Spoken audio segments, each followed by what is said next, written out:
Hi ಎಲ್ರಿಗೂ ನಮಸ್ಕಾರ. Welcome back to my channel. ನಾನಿವತ್ತು ಮೊಟ್ಟೆನ ಉಪಯೋಗಿಸ್ಕೊಂಡು 3 ಥರ ರೆಸಿಪಿನ ಟ್ರೈ ಮಾಡಿದ್ದೀನಿ. ಈ 3 ರೆಸಿಪಿಲೂ ಏನು ಕಾಮನ್ ಅಪ್ಪ ಅಂದರೆ ಬಿಸಿ ಅನ್ನ ಜೊತೆ ತಿನ್ನೋದಕ್ಕೆ ತುಂಬ ಒಳ್ಳೆ ಕಾಂಬಿನೇಷನ್ ಇದೆ. ಇದನ್ನು ಈಸಿಯಾಗಿ ಮಾಡ್ಬೋದು ಮತ್ತು ತಿನ್ನೋದಕ್ಕೂ ತುಂಬ ಟೇಸ್ಟಿಯಾಗಿದೆ. ಎಲ್ಲರೂ ಕೂಡ ಟ್ರೈ ಮಾಡ್ಬೋದು. ಇದನ್ನು ಹೇಗೆ ಮಾಡೋದು ಅಂತ ಬನ್ನಿ ನೋಡೋಣ. ಮೊದಲನೇದಾಗಿ ನಾನು ಎಗ್ ಕೀಮನ ಮಾಡ್ತಾಯಿದ್ದೀನಿ. ಒಂದು ಬಾಣಲಿನ ಬಿಸಿ ಮಾಡಿದ್ದಾದಮೇಲೆ ಅದಕ್ಕೆ ಎಣ್ಣೆ ಮತ್ತು ಕರಿಬೇವು, ಹಸಿಮೆಣಸಿನ್ಕಾಯಿ ಮತ್ತು ಈರುಳ್ಳಿನ ಹಾಕ್ಕೊಂಡಿದ್ದೀನಿ. ಇದನ್ನು ಚೆನ್ನಾಗಿ ಫ್ರೈ ಮಾಡ್ಕೊಬೇಕು. ಈರುಳ್ಳಿ ಚೆನ್ನಾಗಿ ಫ್ರೈ ಮಾಡ್ಕೊಂಡಿದ್ದಾದಮೇಲೆ ಒಂದು 3 ಟೊಮೊಟೊನ ಸಣ್ಣದಾಗಿ ಕಟ್ ಮಾಡಿ ಇಟ್ಕೊಂಡಿದ್ದೀನಿ. ಈಗ ಅದನ್ನು ಕೂಡ ಹಾಕ್ಕೋತಾ ಇದ್ದೀನಿ. ಟೊಮೊಟೊ ಚೆನ್ನಾಗಿ ಫ್ರೈ ಆಗಿದ್ದಾದಮೇಲೆ ಶುಂಠಿ ಬೆಳ್ಳುಳ್ಳಿ ಪೇಸ್ಟ್ ಕೂಡ ಹಾಕ್ಕೋತಾ ಇದ್ದೀನಿ. ಅದು ವಿಡಿಯೋದಲ್ಲಿ ಸ್ಕಿಪ್ ಆಗಿದೆ. ಈಗ ರುಚಿಗೆ ತಕ್ಕಷ್ಟು ಉಪ್ಪು ಹಾಕ್ಕೊಂಡು ಫ್ರೈ ಮಾಡ್ಕೊಬೇಕು. ಫ್ರೈ ಎಲ್ಲ ಆಗಿದ್ದಾದಮೇಲೆ ಧನಿಯಾ ಪುಡಿ, ಗರಂ ಮಸಾಲ, ಚಿಲ್ಲಿ ಪೌಡ್ರು ಮತ್ತು ಅರಿಶಿನ ಪುಡಿನ ಹಾಕ್ಕೊಂಡು ಲಾಸ್ಟಲ್ಲಿ ಪೆಪ್ಪರ್ ಪೌಡ್ರು ಹಾಕ್ಕೊಂಡು ಎಣ್ಣೆಲೆ ಫ್ರೈ ಮಾಡ್ಕೊಬೇಕು. ಎಣ್ಣೆಲಿ ಚೆನ್ನಾಗಿ ಫ್ರೈ ಮಾಡ್ಕೊಂಡಿದ್ದಾದಮೇಲೆ ನಿಧಾನಕ್ಕೆ ನಮ್ಗೆ ಎಷ್ಟು ಬೇಕೋ ಅಷ್ಟು ನೀರು ಹಾಕ್ಕೊಂಡು ಫ್ರೈ ಮಾಡಬೇಕು. ನೀರು ಹಾಕಿದ್ದಾದಮೇಲೆ ಚೆನ್ನಾಗಿ ಬೇಯೋದಕ್ಕೆ ಬಿಡಬೇಕು. ನಾನು ಈಗಾಗಲೇ 4 ಮೊಟ್ಟೆನ ತೊಗೊಂಡಿದ್ದೀನಿ. ಅದನ್ನು ಚೆನ್ನಾಗಿ ಬೇಯಿಸ್ಕೊಂಡು ಸಿಪ್ಪೆನ ಸುಲಿದ್ಕೊಂಡು ಸಣ್ಣದಾಗಿ ತುರಿದು ಇಟ್ಕೊಂಡಿದ್ದೀನಿ. ಸಾಂಬಾರು ಈಗ ಚೆನ್ನಾಗಿ ಮಳ್ಳಿದಾಗಿದೆ. ಈಗ ತುರಿದು ಇಟ್ಕೊಂಡಿರೋ ಮೊಟ್ಟೆನ ಇದ್ರ ಜೊತೆಗೆ ಹಾಕ್ಕೊಂಬಿಡೋಣ. ಗ್ಯಾಸ್ನ ಮೀಡಿಯಮ್ ಫ್ಲೇಮಲ್ಲಿ ಇಟ್ಕೊಂಡು ನಿಧಾನಕ್ಕೆ ಸೌಟಲ್ಲಿ ತಿರುಗಿಸ್ಕೊಳ್ತಾ ಇರಬೇಕು. ಈಗ ಎಗ್ ಕೀಮಾ ರೆಡಿಯಾಗಿದೆ. ಇದನ್ನು ನೀವು ದೋಸೆ, ಚಪಾತಿ, ರೊಟ್ಟಿ ಅಥವಾ ಬಿಸಿ ಅನ್ನದ ಜೊತೆಗೆ ಕೂಡ ತಿನ್ಬೋದು. ಇದು ಒಳ್ಳೆ ಕಾಂಬಿನೇಷನ್. ಬಿಸಿ ಅನ್ನದ ಜೊತೆಗೆ ಬೆಣ್ಣೆ ಅಥವಾ ತುಪ್ಪ ಹಾಕ್ಕೊಂಡು ತಿನ್ನೋದ್ರಿಂದ ಇನ್ನೂ ಚೆನ್ನಾಗಿರುತ್ತೆ. ಬೇಕಿದ್ರೆ ಮನೆಯಲ್ಲಿ ನೀವು ಒಂದ್ಸರಿ ಟ್ರೈ ಮಾಡಿ ಹೇಗಿದೆ ಅಂತ ಕಮೆಂಟ್ ಮಾಡಿ ತಿಳಿಸಿ. ಈಗ ಮೊದಲನೇ ರೆಸಿಪಿ ಎಗ್ ಕೀಮಾನ ಹೇಗೆ ಮಾಡೋದು ಅಂತ ನೀವೆಲ್ಲರೂ ನೋಡಿದಿರ. ಎರಡನೇ ರೆಸಿಪಿ ಎಗ್ ಮಸಾಲ. ಇದನ್ನು ಹೇಗೆ ಮಾಡೋದು ಅಂತ ನೋಡೋಣ ಬನ್ನಿ. ಇದನ್ನು ಕೂಡ ಮಾಡೋದು ತುಂಬಾ ಈಸಿ. ಎಗ್ ಮಸಾಲ ಮಾಡೋದಕ್ಕೆ ನಾನು ಒಂದು 7 ಮೊಟ್ಟೆ ತೊಗೊಂಡಿದ್ದೀನಿ. ಅದನ್ನು ಚೆನ್ನಾಗಿ ಬೇಯಿಸ್ಕೊಂಡು ಸಿಪ್ಪೆ ಎಲ್ಲ ಸುಲಿದಿಟ್ಟಿದ್ದೀನಿ. ಮೊಟ್ಟೆನ ಈ ಥರ ಸುತ್ತಲೂ ಮೇಲ್ಗಡೆನೇ ಕಟ್ ಮಾಡಿಕೊಂಡು ಭಂಡಾರನ ಸಪ್ರೇಟ್ ಮಾಡಿಕೊಂಡು ಎಗ್ ವೈಟ್ ಇದೆಯಲ್ಲ ಇದನ್ನು ಸಣ್ಣದಾಗಿ ಉದ್ದದಾಗಿ ಕಟ್ ಮಾಡ್ಕೊಬೇಕು. ನಾನು ನಿಮಗೆ 2 ಮೊಟ್ಟೆನ ಹೇಗೆ ಕಟ್ ಮಾಡೋದು ಅಂತ ತೋರಿಸ್ಕೊಟ್ಟಿದ್ದೀನಿ. ಇನ್ನು ಉಳಿದ ಮೊಟ್ಟೆಗಳನ್ನ ನಾನು ಈಗಾಗಲೇ ಕಟ್ ಮಾಡಿ ಎತ್ತಿಟ್ಕೊಂಡಿದ್ದೀನಿ. ಮೊಟ್ಟೆ ಬೇಯಿಸಿ ಇಟ್ಕೊಂಡ್ಬಿಟ್ರೆ ಸಾಕು. ಮಾಡೋದು ತುಂಬಾ ಈಸಿ. ಇದನ್ನು ಯಾರು ಬೇಕಿದ್ರೂ ಟ್ರೈ ಮಾಡ್ಬೋದು.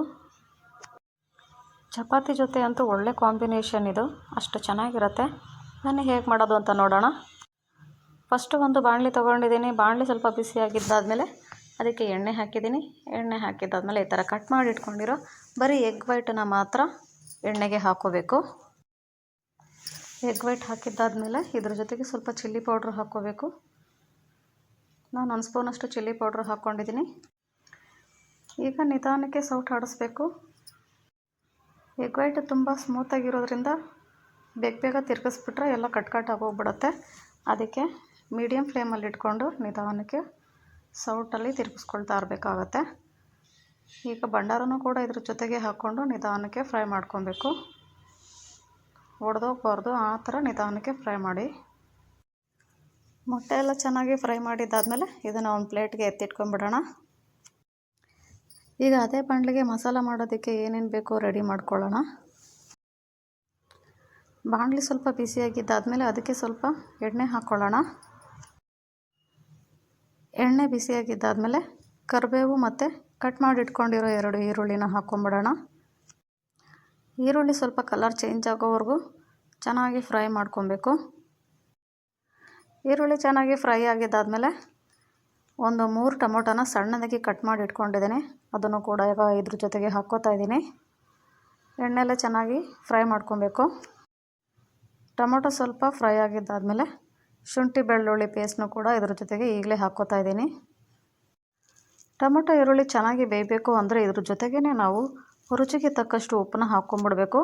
ಉಪ್ಪು ಚೆನ್ನಾಗಿ ನೀರು ಬಿಟ್ಕೊಳ್ಳೋದ್ರಿಂದ ಟೊಮೊಟೊ ಬೇಗನೆ ಬೆಂದೋಗ್ಬಿಡುತ್ತೆ.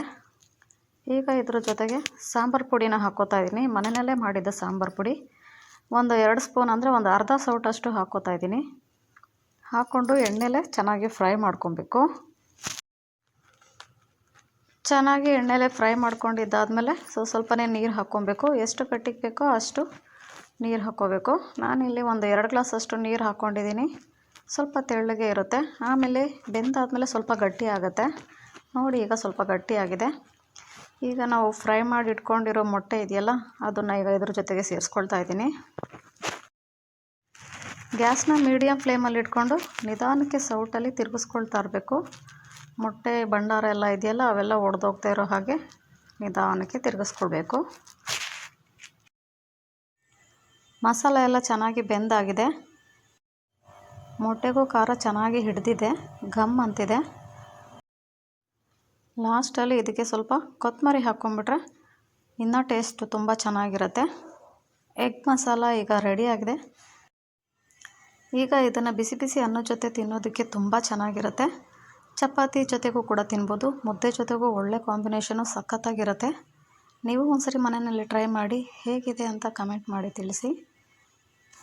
ಎಗ್ ಮಸಾಲ ಹೇಗೆ ಮಾಡೋದು ಅಂತ ನೋಡಿದ್ರಲ್ಲ. ಈಗ ಲಾಸ್ಟ್ ಮತ್ತು ಫೈನಲ್ ರೆಸಿಪಿ ಎಗ್ ಆಮ್ಲೆಟ್ ಕರಿ. ಇದನ್ನು ಮಾಡೋದು ಕೂಡ ತುಂಬ ಈಸಿ, ಬಹಳ ಬೇಗ ಮಾಡೋ ಅಂಥ ರೆಸಿಪಿ. ಇದನ್ನು ಹೇಗೆ ಮಾಡೋದು ಅಂತ ನೋಡೋಣ ಬನ್ನಿ. ಫಸ್ಟಿಗೆ ಗ್ಯಾಸ್ ಮೇಲೆ ಒಂದು ತವ ಇಟ್ಟಿದ್ದೀನಿ. ತವ ಸ್ವಲ್ಪ ಕಾದಿದ್ದಾದಮೇಲೆ ಅದಕ್ಕೆ ಸ್ವಲ್ಪ ಎಣ್ಣೆ ಹಾಕಿದ್ದೀನಿ. ಎಣ್ಣೆ ಚೆನ್ನಾಗಿ ಬಿಸಿ ಆಗಿದ್ದಾದಮೇಲೆ ಮೊಟ್ಟೆನ ಹೊಡೆದ್ಬಿಟ್ಟು ಹಾಕಿದ್ದೀನಿ. ಇದಕ್ಕೆ ಸ್ವಲ್ಪ ಪೆಪ್ಪರ್ ಪೌಡ್ರು ಹಾಕಿದ್ದೀನಿ. ಒಂದು ಸೈಡ್ ಮಾತ್ರ ಬೇಯಿಸಿ ಆಫ್ ಬಾಯ್ಲ್ ಥರ ಎತ್ತಿಟ್ಕೊಂಬಿಡೋಣ. ಅದೇ ಥರ ಇನ್ನು ಎಷ್ಟು ಮೊಟ್ಟೆಗಳು ಹೊಳ್ತಿದೆಯೋ ಅಷ್ಟೂ ಮಾಡ್ಕೊಂಬಿಡೋಣ. ಎಲ್ಲ ಮೊಟ್ಟೆನೂ ಒಂದು ಪ್ಲೇಟಿಗೆ ಎತ್ತಿಟ್ಕೊಂಬಿಡೋಣ. ಒಂದು ಬಾಣಲಿನ ಗ್ಯಾಸ್ ಮೇಲೆ ಇಟ್ಟಿದ್ದೀನಿ. ಅದು ಚೆನ್ನಾಗಿ ಕಾದಿದ್ದಾದಮೇಲೆ ಎಣ್ಣೆ ಹಾಕಿದ್ದೀನಿ.